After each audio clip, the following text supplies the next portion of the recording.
malom zrenjaninskom selu Taraš uveliko teku pripreme za prolećnu setvu. Ali, da bi došli do svoje njive, neki ratari moraju da pređu reku. Pa imam preko Tise na bačkoj strani zemlju i jedini prelaz je preko skele. Zbog toga su ovde svakoga dana dvojica skeleđija, Siniša i Branislav. Ovu sad vezu otkačuje da može ide skela. Ovo je veza radi vetra da ne bi odvukla skelu.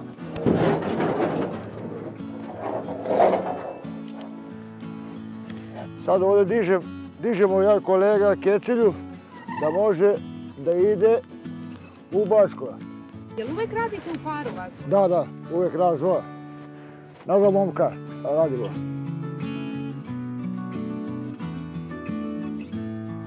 Ovo se zove baskija. S ovom baskijom vučemo u sajlu i tera se za bačku stranu. Gledamo levo, desno da ide brod.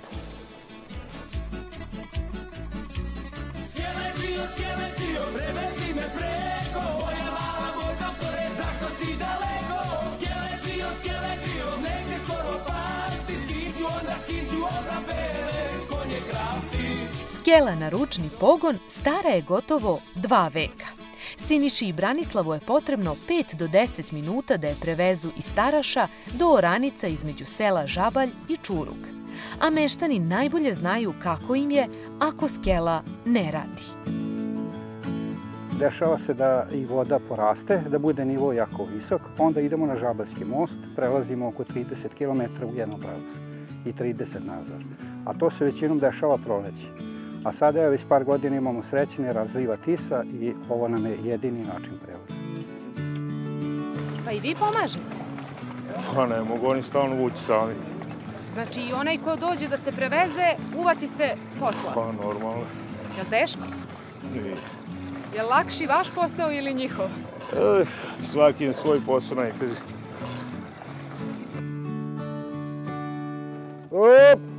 Puštaj rampu! Puštaj rampu! Opa! U danima kada nema gužve, skeleđije uspeju malo i da odmore.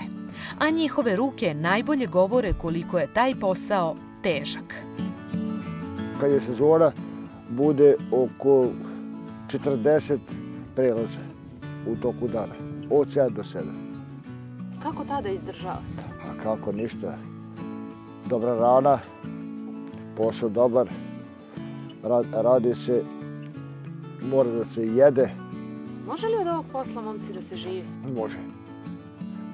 Nijedan posao nije... Ko hoće da radi, može da se živi. Da, brate moji.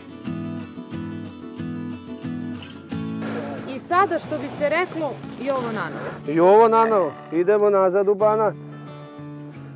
Vraćamo paore kući. Siniša i Branislav svakoga dana voze tamo-vamo i po 12 sati.